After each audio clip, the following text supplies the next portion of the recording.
You guys like my new glasses? She's cute. She's fun.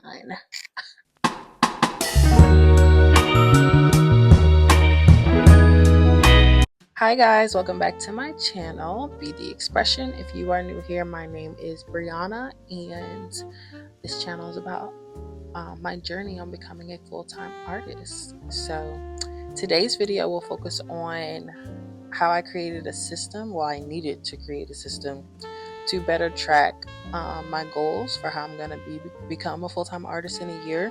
If you haven't seen that video, go check it out. So I know myself, and I know that I don't thrive unless there's order.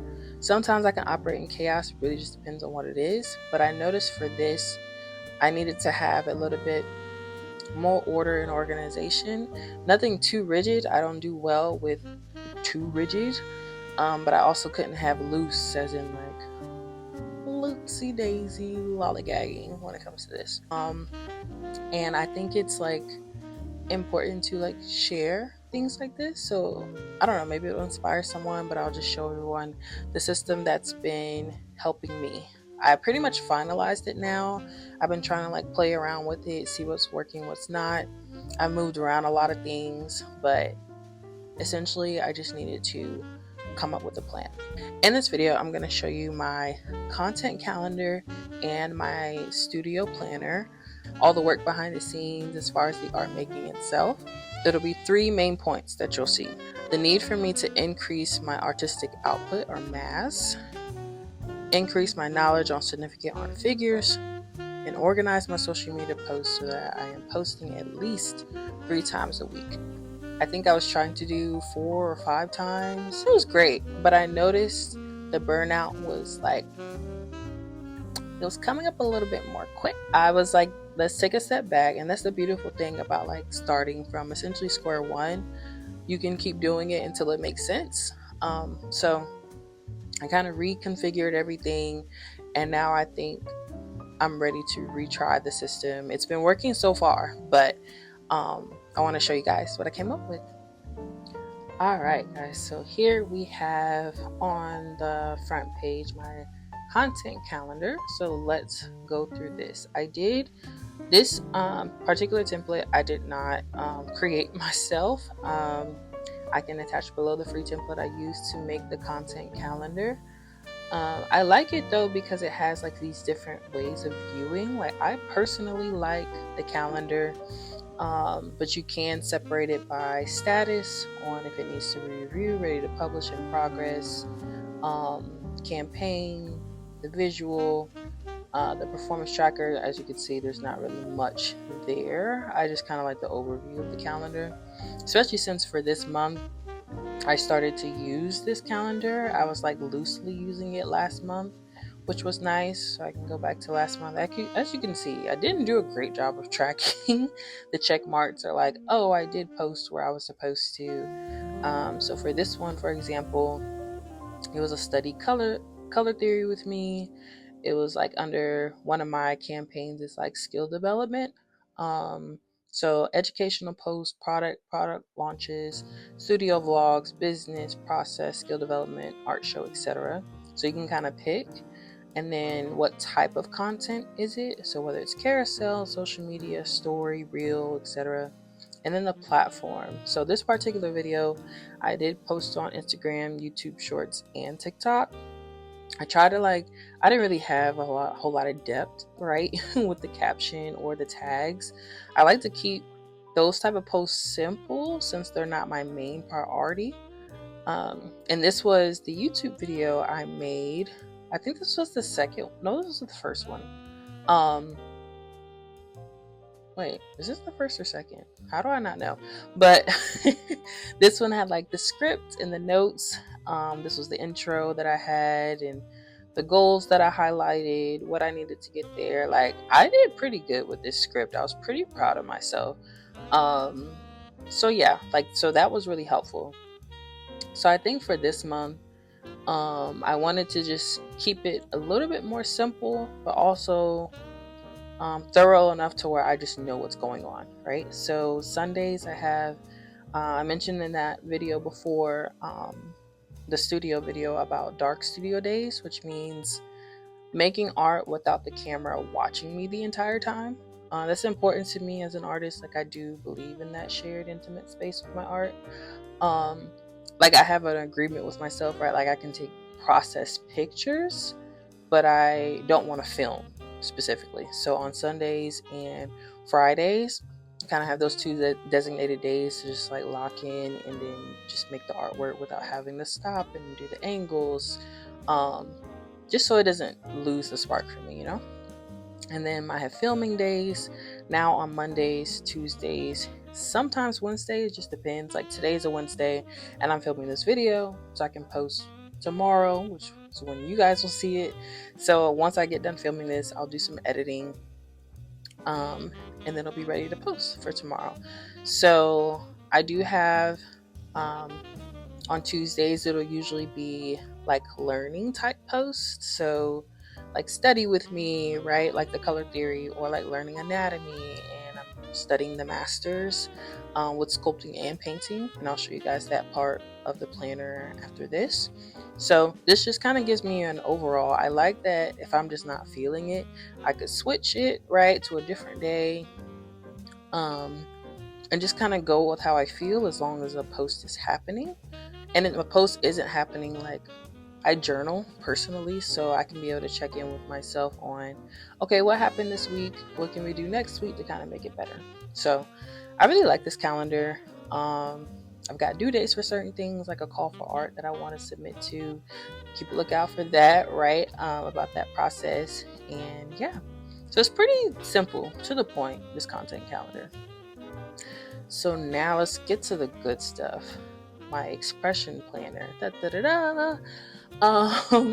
So I utilized, freestyled, added things, took things away, customized this for my own personal planner to track my practice, my artist research, and my projects.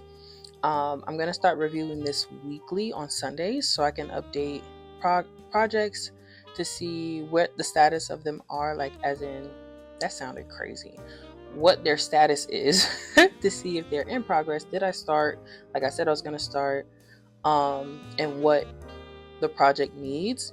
And so I'll get to that in a second so I don't confuse everyone and myself. So for tasks, right? So I have tasks that I want to do daily. So I know I said I'll review it weekly, but ideally I check this every day, because every day I'm doing some form of artwork or some form of working on the business. So today did pretty good. I planned my upcoming studies and did my daily sketch. Right now I'm recording my YouTube video, so once I'm done, I can check that off. And then this is what I mean too about not having a template that's too rigid. So I have a to-do for this week. I did put ideal days to have it done by, but I didn't want to have like, oh, Tuesday you have to do this, and it was like labeled out that way. Like this, if I'm like, for example, I'm traveling Saturday, right? So I know that how I'm gonna feel Saturday morning may not be how I feel Saturday night. So I'll probably start this Friday. That's just how my brain works, right? So it works for me. So I just liked having things just kind of out there so I know what's going on. Like for the complete the 2 paintings, ideally I would do this Friday before I leave, so I can make sure that that stuff is ready for the next project. Like at this point, I'm ready to start a new project. I'm sure you can kind of see this guy over here. It's been here in almost every video, if not every video I've posted on YouTube. But finishing touches are coming, and then I'm going to finish it. And then to do later, I do want to start a new project. I need to add, it is a sculpture that I want to start, and you'll see that below. But just so I know what's coming and what I need to be working on. So that's section. So I think let me just do this half first, and then I'll go to resources. So my project overview. So it kind of has like, what are the things that are not started, or the things I'm wanting to start either this week or the next week. And for this one, it's a study of a sculptor named August Rodin. I haven't done any research on him yet, but I'm excited to. And this up here, when it says I need to start a new project, sculpture, that's what this is. So on sculpture, I want to work on expressions. All of my sculptures have a very like stoic look. So I want to work on expressions on my next one. I have 2 works that are in progress. These aren't like official names. I just associate the name with what it reminded me of in the moment. They're probably going to change. But like, so I'll put a picture of the painting in here or artwork, and then I'll say like what I need to do based on what I know about it now. Like, I want to add a yellow outline around the figure. I need to outline honey, make some highlights in the face and then the eyes, and make some more details in the hair. And then honestly, I think I'm going to be done with this painting. This has been in the works since like 2022. And when I say, 2023. But when I say in the works, it means I did a huge power session, did all of this at once, and then I didn't look at it for 3 years. So I'm determined to have this finished this week. So that's that one. And then this one, I call it Game, just because there's a Game Boy featured in it. It's not going to be the name, I don't know. But I need to figure out the background. I need to identify what's going to be in the empty space if I'm going to leave it like that.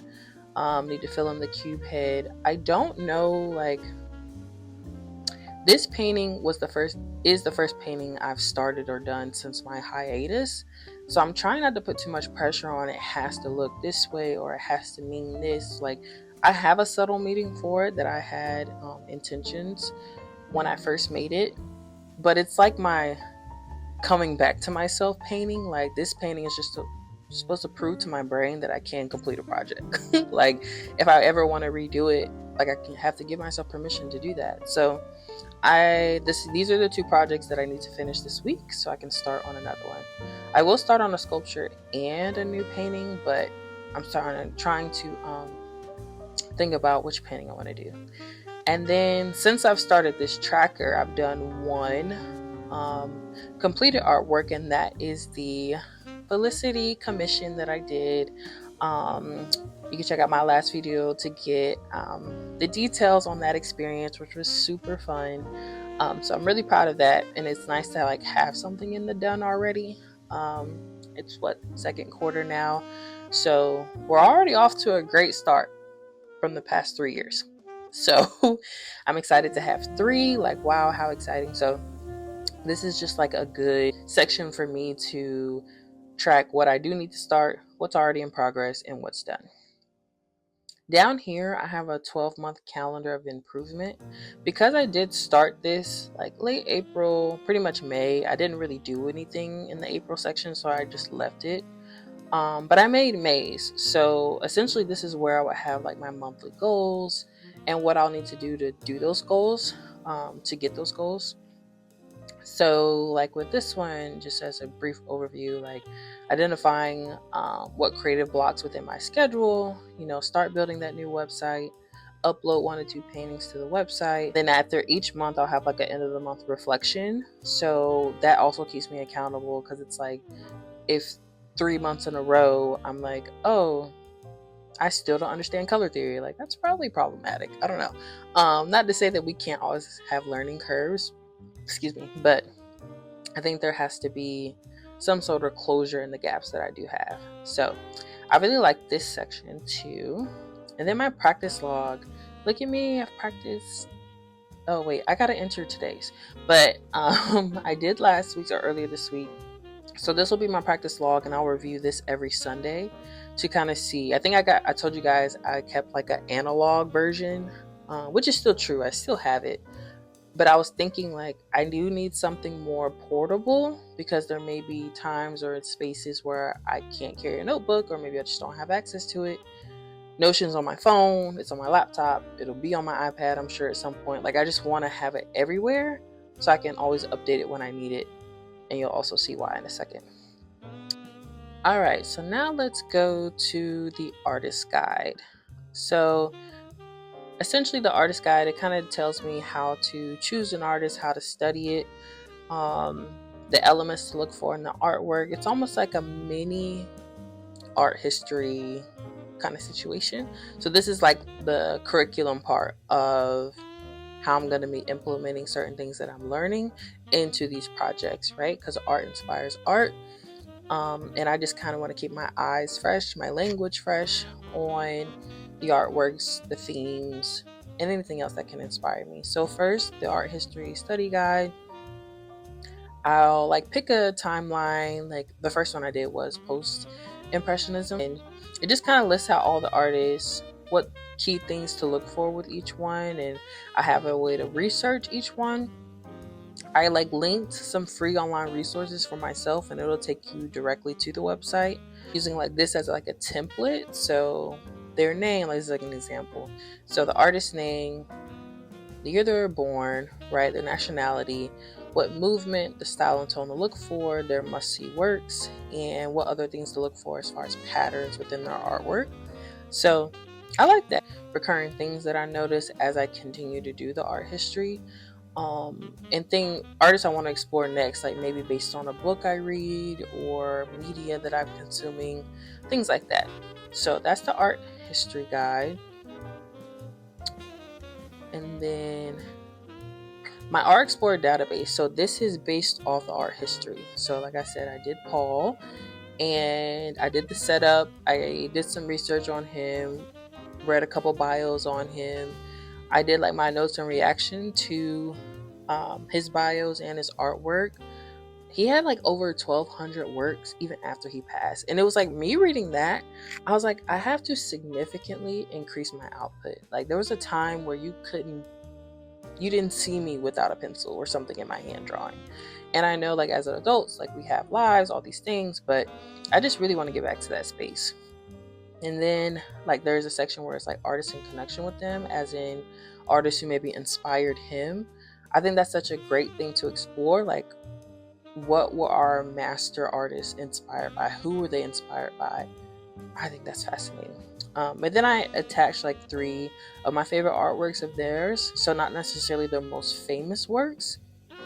This one's actually pretty famous for this artist, but I wanted to include the works that visually were more interesting to me. So, and it's a better way for me to remember them. So yeah, so that's the Artist Explorer database. The next one I'm going to do is a sculptor. So I'll probably do like a back and forth situation, like painter, sculpture, just because I am very in tune with both. So yeah. And then I have this one. There's nothing here because this is literally a free template. Like you can look now, I promise. For this artist, Mi Su Film. He has an art practice guideline. Oh yeah, let's restore that page. Hold on, guys. Okay. And it's very simple, like color theory, perspective, anatomy, composition, animation. Like he just has like many video tutorials that he's gathered and ran himself. And it's pretty cool. I've done a couple of these so far. These are for like if I just need an immediate reference point for something, like, oh, perspective, let me just look at a couple videos real quick. Of course, there's other things to explore. Like I do have books, like art books and stuff. But digitally, I'll just keep this content or this video focused on the digital world.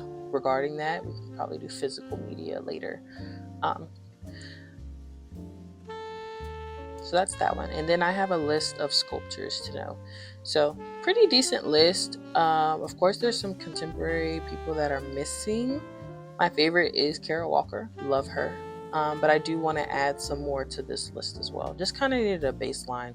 There's a lot of sculptors I don't know about. And I'm okay with that because I think it's like when you watch a show that came out like 5 years ago and everybody was raving about it 5 years ago, and then you finally watch it and it's like, wow, I got to just enjoy this without all the hoorah of everyone in the real time. It's kind of how this feels. It's like all of these artists, like most of this I did learn in art history, but we're talking about a decade ago or so. Like I'm only human. So I'm excited to like refresh myself, relearn certain things, get re-inspired. Yeah. And then lastly, I have a studio, I have a studio checklist. So daily things that I can do, like observational sketch, gestured, sketchbook journal, like just making a note of something, a thought, a feeling, something I can come back to later. And I do have challenges that I want to do. I think I mentioned that before, but like I do want to do the 100 head challenge, just kind of get my hand running. or sketchbook challenges, right, on completion. Like I just need to train my brain on how to start something, process it, and finish it. And that's going to do wonders for me. I know it will. Weekly things to work on, weekly overview. So on Sundays, I'll kind of look at this like, okay, what did I do? And how did I get it done, right? Or was I on limited time this week?